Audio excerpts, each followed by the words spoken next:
So, LEGO are being particularly cheeky this year, and they're actually going to retire 12 sets earlier than normal. Normally, they retire them at the end of the year, but this year they're going to retire them in July, just to catch you out and just to make you miss out on some great sets. But I am not going to let that happen to you. Here is a ranking of worst to best of the 12 sets that are going to be retiring in July, just so you know which ones to pick up before they are gone. And there are some big sets in this list. Let's get straight into it. So, starting off with a set that no one is going to miss, Captain Rex's Microfighter. Now, it is personal between me and this set. LEGO straight up lied about Captain Rex being exclusive to the UCS Venator, which completely took down the value of it. And I don't mind the figure being made, affordable for other people. It's the fact that they lied about it. It felt deceitful, and I hate that. To go along with the fact, it's not even that good a minifigure, to be honest. There's poor printing on it. There's no camera. There's helmet holes. The build as well to go along with it. The build sucks. Get this set straight into F tier. I'm a big Microfighter hater. No one needs to worry about this set retiring. Present situation. Now, next is Jedi Bob Starfighter, and I know this is going to annoy a lot of you, but I don't particularly care for Jedi Bob. What? Maybe it's because I was too young when the original came out and I never just felt that attachment to him, but I just don't care for this minifigure at all. It's not one that I really care about getting. And because of that, without Jedi Bob, this is just a plain Starfighter. I know you get a little Gonk Joy and another minifigure, but it's not one that I particularly care about. So for me, this is D tier. Like, it's just a classic Microfighter with some minifigures that I'm not too bothered about. If you care about Jedi Bob, then you absolutely must get this set. But apart from Jedi Bob, there's no real reason to get this set. Okay, so a little fact to throw out there. Me and my girlfriend actually broke up this year. But that is only the second biggest heartbreak of the year, as the midi-scale Exeutor Superstar Destroyer is retiring in July. And in my opinion, this is the best set retiring. This is such an incredible set. I think it's a near perfect build. I don't think it has any stickers off the top of my mind. The engines on this thing are incredible. The attention to detail is beautiful. I mean, I know it's been out for 3.5 years, but I'm still surprised it's retiring, as there's leaks of a UCS Superstar Destroyer coming out.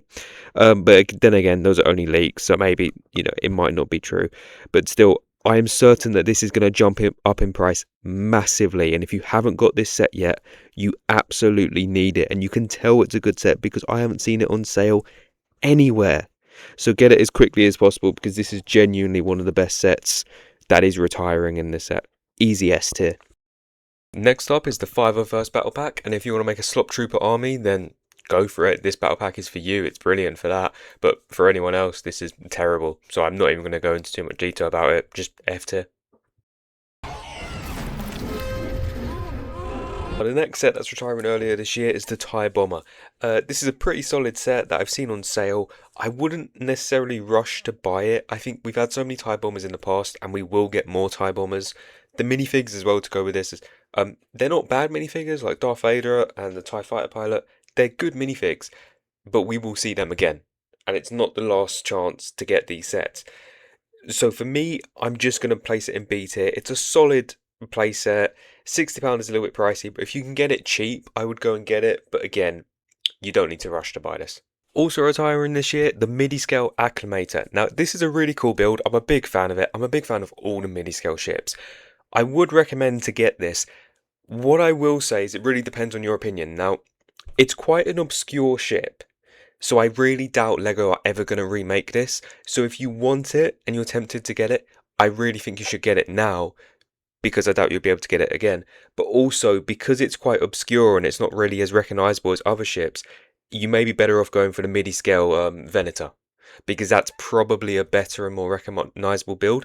But it's really down to you. I'm going to put it in A tier because I think it's a fantastic build, but because it's not the most famous ship in all of Star Wars, I wouldn't say it's a must-buy.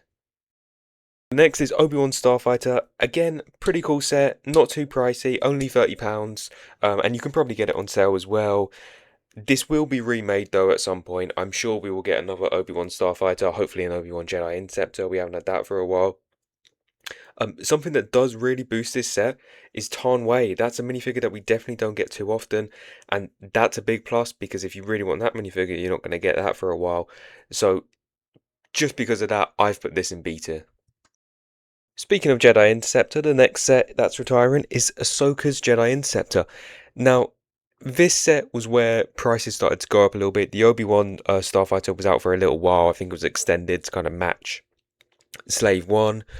Um, but Ahsoka's, it's £40, so it's an extra £10 on top of the original cost, and that's along with the fact that you get the same number of minifigures and it's virtually the same number of pieces. And I know price per piece isn't 100% accurate, but it's very expensive. Saying that, Ahsoka and Anakin, they're pretty easy minifigures to come by. I just think because of the price boost, it's not really a set you should be going all out to get. Again, I think Jedi Interceptors are sets that will come out at some point in the future. If you're desperate for it, then go get it. I'm not desperate for it, so I'm just going to put it in C tier because I'm a bit annoyed about the price, if I'm being honest. Hello, I like money. The ATTE is one of the best sets that is unfortunately retiring early. It had to retire at some point. It's been out for quite a while. I really like this set. I think it's a very, very nice build. The minifigures aren't anything special. They're mainly just slop troopers, so you don't have to worry too much about that. And again, this is a set that I assume will be remade because it's a very iconic vehicle.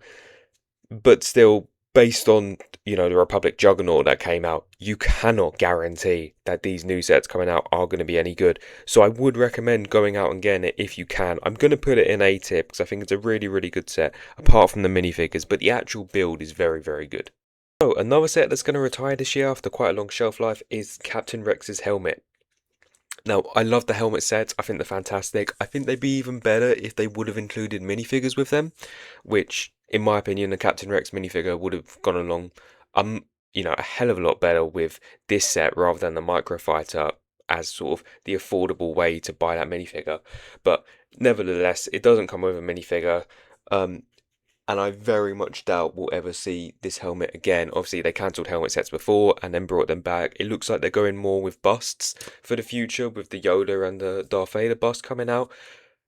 I would recommend buying this set. I'm a big fan of it. I think it's quite cool. The stickers aren't great. They're very noticeable, and that's a little bit irritating, which does bring it down. I don't think it's the best helmet set, but I also love Captain Rex. He's going to be showing up. You look at the Boba Fett helmet, that's risen in price quite a bit. So I assume that this set would probably increase in price as well. So if you want it, now is the time to go and get this. I'm going to put it in A tier. So the third MIDI scale ship that's going to be retiring in July is, in my opinion, the weakest. The MIDI scale Home One Cruiser. Now, I think this is a pretty solid ship, and I think it's about as well as they could have done with a model for this ship. I just think the ship's quite ugly, and it's not a ship that I'm particularly a fan of in Star Wars. So it's not something that I'm going all out to get, but I also think it is as well as they could have done. So I've put it in B tier because it's probably the best version of this set we're going to see. Also, if you want to complete the Starship collection and have all of them, then obviously you need to get this set. For me, it's just in B tier. And finally, the last set that is retiring in July this year is the Mando N1 Starfighter, which I'm a little bit surprised about with the new Mandalorian film coming out. But obviously, they're releasing a lot more Mandalorian sets, and to be honest, I think this set is a little bit dated. Now, something interesting about it, well, it's a little bit pricey. Firstly, it's £60. It's actually also $60. Which is a rare set. Normally, obviously, it's less pounds than dollars because of currency exchange rates, but this set is the same amount of dollars as it is pounds, which is a little fun fact. Well, not fun for anyone buying it because it means it's more expensive in the UK. Also about this set, I don't think the figures are anything special. Pelimoto is cool. That is a cool minifigure. Apart from that, the Mandalorian minifigure isn't great. Grogu is a figure that we have a hell of a lot, and obviously with the Mandalorian movie, you are going to get plenty of opportunities to get these figures. The helmet on the Mandalorian isn't the best, and obviously the darksaber is pretty terrible, to be fair. It's literally got a lightsaber hilt. They've actually got molded darksabers now, and there will be more Mandalorians coming out with the release of the film. There's also supposed to be a Mandalorian M1 UCS set, which could be very, very nice. So I don't think there's any need to get this set, if I'm being honest. I think it's outdated and just not the best build. So in my opinion, this is C tier. I don't think there's any need to get it. So that's the tier list. Tell me your rankings in the comments, subscribe if you enjoyed, and I'll see you in the next video.